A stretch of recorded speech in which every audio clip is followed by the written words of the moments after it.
Well, thank you so much for joining us here today. My name is Congressman Nick Langworthy. I proudly serve New York's 23rd Congressional District.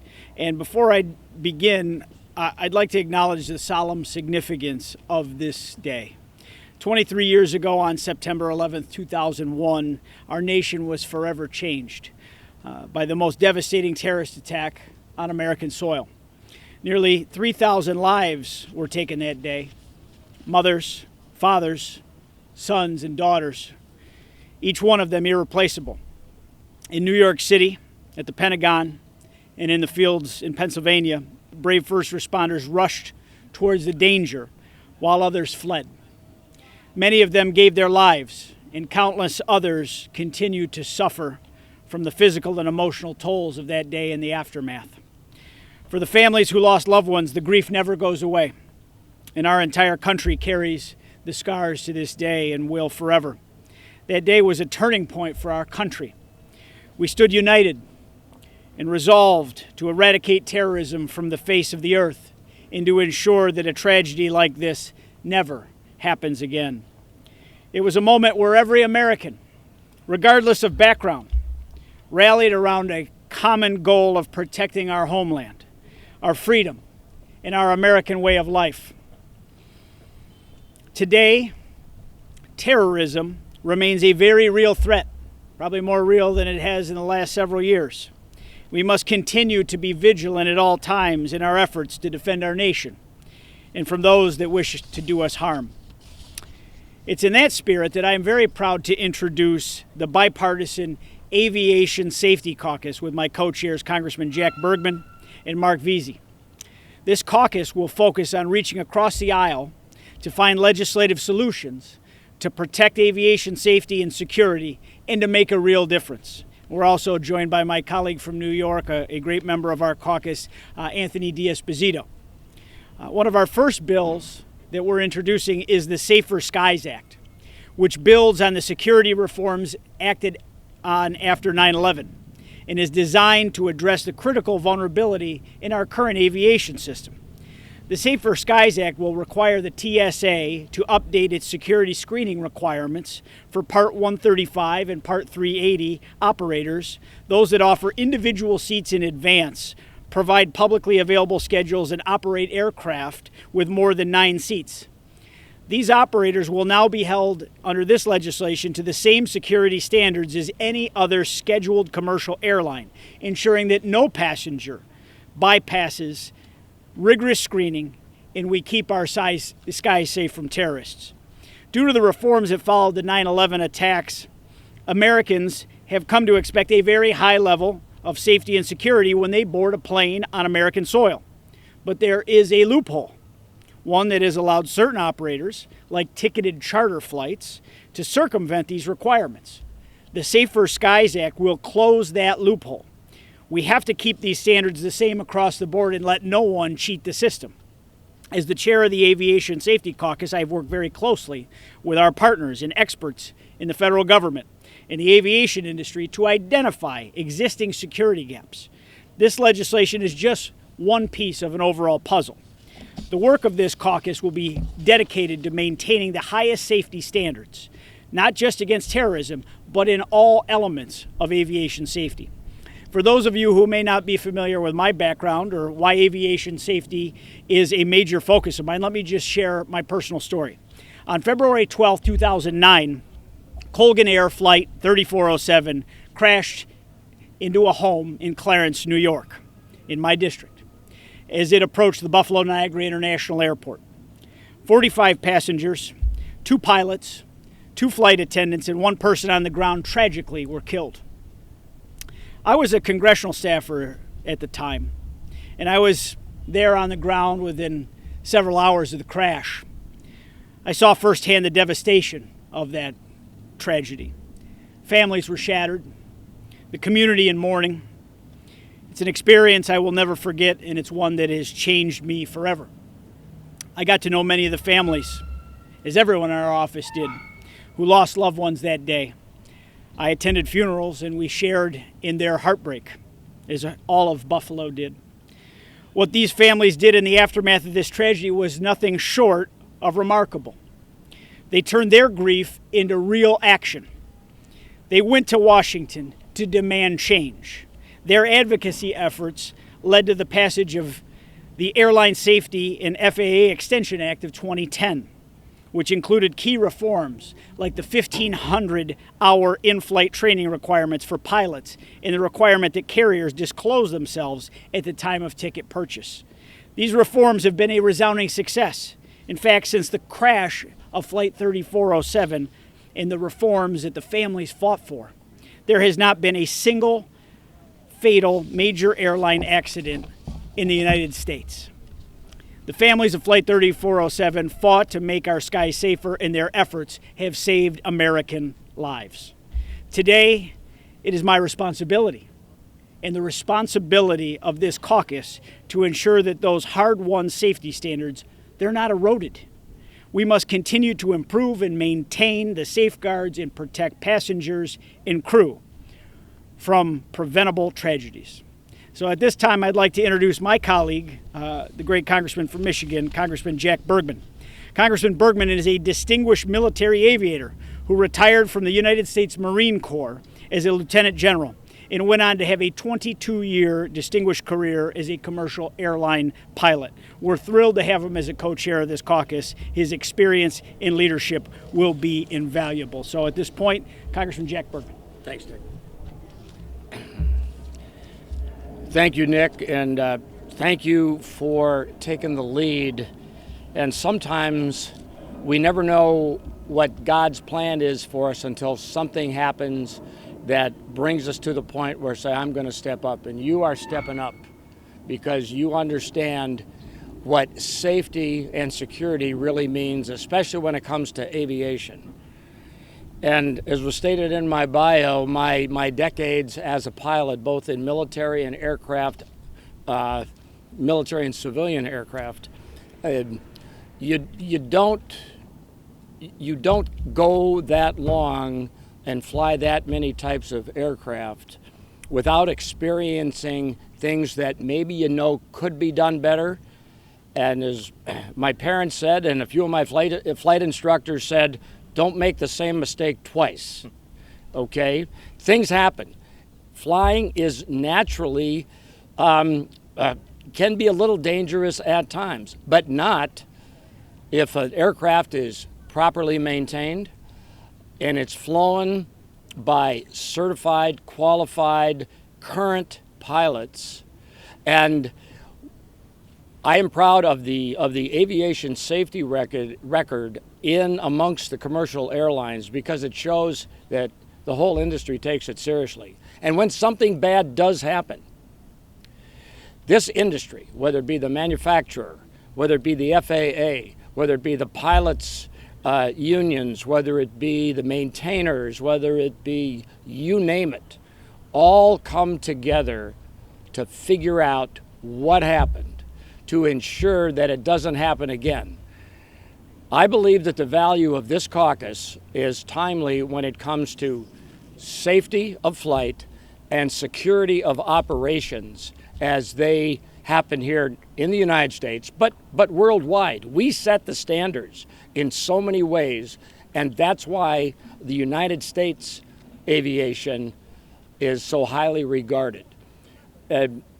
We look forward to the input of all interested parties here, but we mostly look forward to it in such a way that we can bring more of our colleagues from the House, this is not Democrat or Republican, and actually, you know, if we do it right, we will actually get some senators to join us when the issue and the whatever forum we're having is timely. But this is going to be one of the caucuses that actually does something here in the House. We have hundreds of caucuses. This one is going to actually get things done and get it done in a bipartisan way. So having said that, I'm just proud to be here at this kind of initial kickoff. We got some legislation to pass, and we're going to get it done because it means more security for our aviation passengers. We live in a world where we need to know who's who, and that's pretty simple, and we want to know who's who coming into the airplane, and that's incumbent upon us all. And with that, I'm going to turn it over to Congressman Esposito from New York. Well, thank you, Congressman. It is great to stand alongside fellow New Yorker Nick Langworthy, as well as Congressman Jack Bergman, as we roll out the Aviation Safety Caucus. And like the General said, there are lots of caucuses here on Capitol Hill, and as we like to mention once in a while, there's also a lot of show ponies in this place. There's a lot of show ponies, and there's a lot of show pony caucuses. There's also workhorses, and we have a group of workhorses who have put together, under the leadership of Nick Langworthy, a workhorse caucus. And ensuring safety in our skies, it's not a Republican issue, it's not a Democrat issue, it's a United States of America issue. And today's anniversary of the September 11th attacks underscores the importance of investing in aviation safety and providing aviation professionals like the ones behind us the resources that they need to stay safe. And I think we would all be remiss if we didn't thank the aviation professionals that are here today for all the work that they do to continue to keep not only our skies safe, but all of those who board their planes and getting cargo from place to place. They truly deserve the recognition and thanks for keeping our skies safe. And while today remains for many of us a day of mourning and remembrance, I think it's a fitting opportunity to utilize this somber occasion to recommit ourselves to working together on this new caucus to advance beneficial bipartisan legislation like the Safer Skies Act. I'm a proud co-sponsor of this bill that will shore up safety conditions for crew members, eliminate loopholes that help certain airlines cut corners on flight safety requirements, and much, much more. I am confident that through this caucus, we will be able to make lasting positive changes in the airline industry and work to prevent attacks like those carried out on September 11th from ever happening again. You know, on days like September 11th, we often say, never forget, and all too often, people do forget. It's not just a fancy hashtag, it's not just something to put on social media, it's something to actually believe in. And today is a perfect opportunity to roll out this caucus because it is truly another opportunity and another example of people never forgetting those horrendous attacks on September 11th. So I know that those of us here and our colleagues that will join this caucus will leverage and use our leverage to advance good legislation, just like the Safer Skies Act. And me personally, I will continue to work in a bipartisan fashion to see its passage in the Transportation and Infrastructure Committee. Congressman Langworthy, Congressman Bergman, thank you both for your leadership, and I'm thankful to be here with you today. Thank you very much, Congressman. At this point, we'd like to welcome Captain Steve Jangelis of the Airline Pilots Association to share some thoughts. Thank you so much, Captain. Thank you, sir.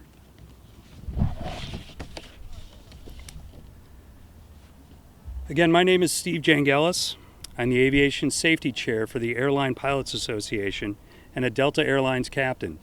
I'm also a Delta Boeing 767 captain and flight standards pilot. I came this morning from ALPA's Remembrance Garden as we honored those lost on 9/11 and vowed that their lives were not lost in vain. We renewed our commitment to improving aviation safety and security. It is my humble honor to be here with leaders who share that commitment to aviation safety. We are bonded over past tragedy and a belief that we must serve as a constant check on the integrity of our air transportation system. We are grateful to Congressman Langworthy for being a true champion and a staunch advocate for aviation safety. His stewardship for aviation safety since coming to Congress has been nothing short of remarkable. His leadership in standing up the Aviation Safety Caucus will help ensure that the United States continues to be the gold standard when it comes to aviation safety. ALPA is proud to partner with Representative Langworthy, Representative Bergman, and the entire Aviation Safety Caucus as we work to build on the safest period in aviation safety. Thank you, sir. Thank you. Now we'd like to welcome Stephen Shems of the Association of Flight Attendants.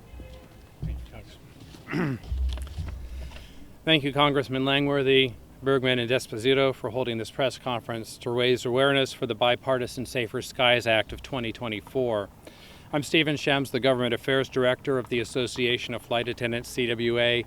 I began my aviation career 35 years ago as a flight attendant with U.S. Airways, and for the past 15 years I've had the privilege to advocate for the aviation safety and security of AFA's 50,000 flight attendant first responders at 20 carriers, and all my friends and colleagues who keep the traveling public safe daily. 23 years ago today, I was on a flight from Philadelphia to Seattle, and about an hour into the flight, we started a sudden descent. The captain notified the crew to prepare for a diversion, only saying we needed to be on the ground soon. Always professional, the crew quickly picked up the service items, prepared for landing, and strapped in. It wasn't until we were on the ground in Champaign, Illinois, that the captain notified us all of what had happened. As the passengers and crew deplaned and walked into the terminal, we saw travelers and airport employees glued to the the restaurants and the televisions. At that moment, we realized our lives had been changed forever. We now know that terrorists had exploited loopholes in a patchwork security system, were able to board planes with box cutter and knives and take control of 4 aircraft, turning them into weapons of mass destruction. Yesterday, I was honored to be present as the AFA Honor Guard placed wreaths beside the Pentagon 9/11 Memorial and the Flight 93 Memorial plaque inside the U.S. Capitol. There we read the names of the crew members who died that day, observed a moment of silence for all who lost their lives, and remembered the heroic deeds of the crew and passengers aboard Flight 93 that saved this building from destruction. Since the September 11 attacks, the creation of TSA has improved security across the system. Federalizing airport security screening has enhanced air travel security, making flight attendant jobs and passenger travel safer.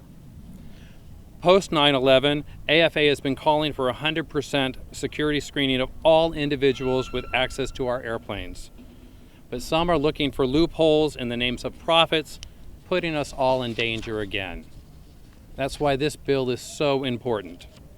The Safer Skies Act would level the playing field and require all Part 135 and Part 380 operators to ensure that all passengers and their luggage undergo the same security screening as all other commercial aviation passengers.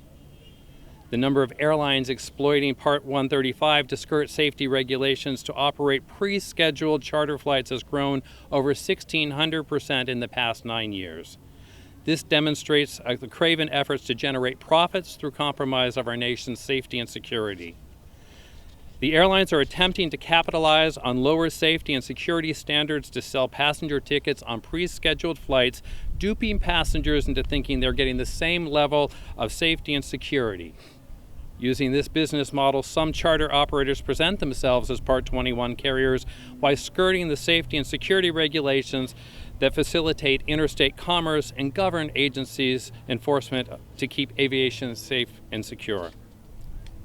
Even a small regional jet can cause massive damage to an economic disaster if it becomes a weapon of mass destruction.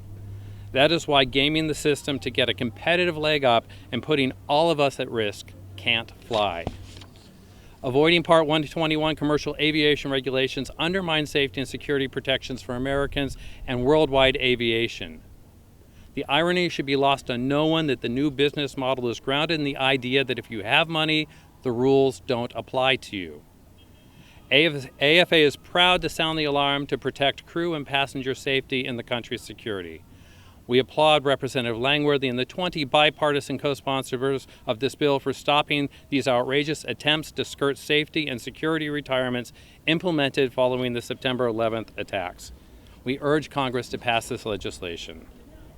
I'll end my remarks with a quote from a letter AFA shared with our members earlier this month. Aviation security is personal to us. No matter the uniform we wear, the routes we fly, or the years we've worn our wings, we will never forget the events of September 11th. Lift our heroes and do everything in our power to ensure the events are never repeated. All passengers who fly on scheduled flights should be required to undergo the same security procedures. When the Safer Skies Act becomes law, we'll be closer to closing this significant loophole. Thank you. Thank you so much, Stephen. And now we'd like to welcome Captain Casey A. Murray, President of the Southwest Airlines Pilots Association. Thank you so much. Good afternoon. Thank you, Congressman D'Esposito, Congressman Bergman, Congressman Langworthy, and your bipartisan colleagues. I am Casey Murray, a captain at Southwest Airlines and the president of the Southwest Airlines Pilots Association. SWAPA proudly represents over 11,000 professional pilots at Southwest Airlines. 23 years ago today, 33 pilots and flight attendants, along with almost 3,000 innocent men, women, and children, lost their lives in the deadliest terror attacks ever carried out on U.S. soil. Today, we remember those we lost, and we share the sorrow of their family and friends. We must remember that they did not die in vain. The tragedy of their loss has directly contributed to policies that have helped keep air travel safe. On 9/11, terrorists found and exploited our vulnerabilities. We've spent the past 2 decades working together to create robust, layered security measures to ensure that it never happens again. Unfortunately, our work is not done. Today, certain carriers are masquerading as scheduled charters and are operating under loopholes in post-9/11 airport security protocols. Every year, tens of thousands of these so-called scheduled charter flights are allowed to bypass standard TSA screenings that every airline passenger is accustomed to. Running a public schedule and selling individual seats to anyone should be subject to the same security requirements as all other commercial carriers, period. The FAA has described these flights as indistinguishable from commercial airline operations, yet they don't go through TSA security like everyone else. This is not a travel hack. This is a serious security vulnerability that terrorists can and will exploit, just like they did on 9/11. The security measures incorporated into our lives are both sources of comfort and reminders of the cost of complacency, and the Southwest Airlines Pilots Association proudly supports the Aviation Safety Caucus and Safer Skies Act. SWAPA will always stand together with our labor and industry partners and government policymakers to ensure that never again is not just a promise, but the reality of our aviation safety efforts. We applaud Congressmen Bergman and Langworthy and their bipartisan colleagues for their commitment to keeping the flying public safe. Thank you. Thank you. And lastly, we'd like to welcome First Officer Brian Lingle of the Airline Pilots Association. Thank you, Congressman Langworthy, Congressman D'Esposito, Congressman Bergman, for bringing us all together on this very important matter. I'm going to make this very simple. In an industry like ours, there's always going to be competition. There's always going to be new entrants into the market offering unique products, and that's great. We should celebrate that. But we should never compete on safety, and we should never compete on security. There must be one standard of safety, one standard of security across the industry for pilots, for security, for flight attendants, for maintenance, so that when a paying passenger boards an aircraft in the United States, whether they're flying from a big city or flying from a small town, they know that they can be confident in their safety and the safety of their families. Thank you. Thank you very much, Brian. It is simple. Never forget cannot be forgotten. We have to do the work. We have to make sure there's one big, strong, impenetrable wall of safety in the entire airline, and make sure that the flying public, when they kiss their families goodbye, whether it's any of us up here, our great pilots and flight attendants that work so hard, when they leave their families behind, that we are providing the utmost security and safety for them so that we can have the confidence in this system and plug any loophole that allows someone for financial gain to try to cheat the system. So at this point, we'd take any questions you may have. Yes?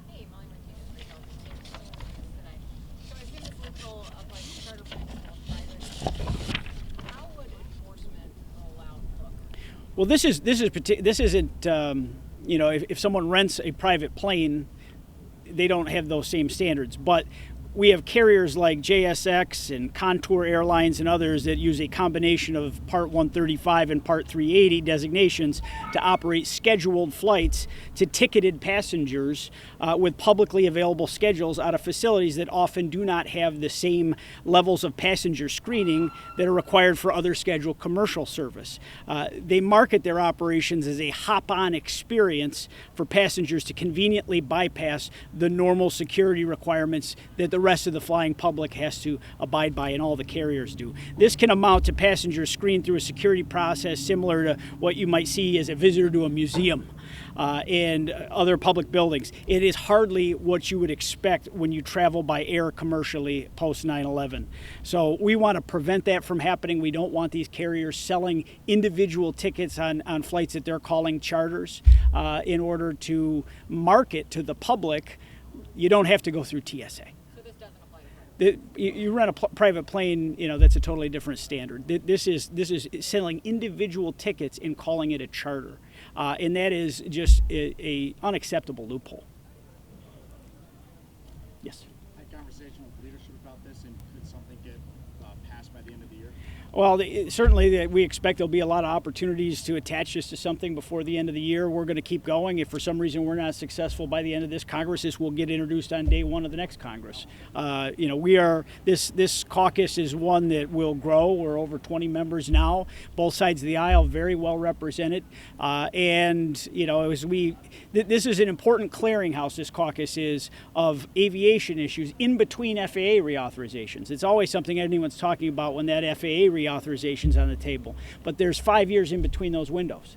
And there's going to be issues that come up, there's going to be tragedies that come up, and we need to be prepared. And to have a bipartisan caucus like this that is dedicated to aviation safety is what we have in mind. And this is the first of what will be many bills that we support, working with our industry partners. And I can't be more grateful for the support of those that have assembled behind us here today to show solidarity and a dedication to the entire flying public. And this occasion of 9/11 to roll this out, I think is just so appropriate.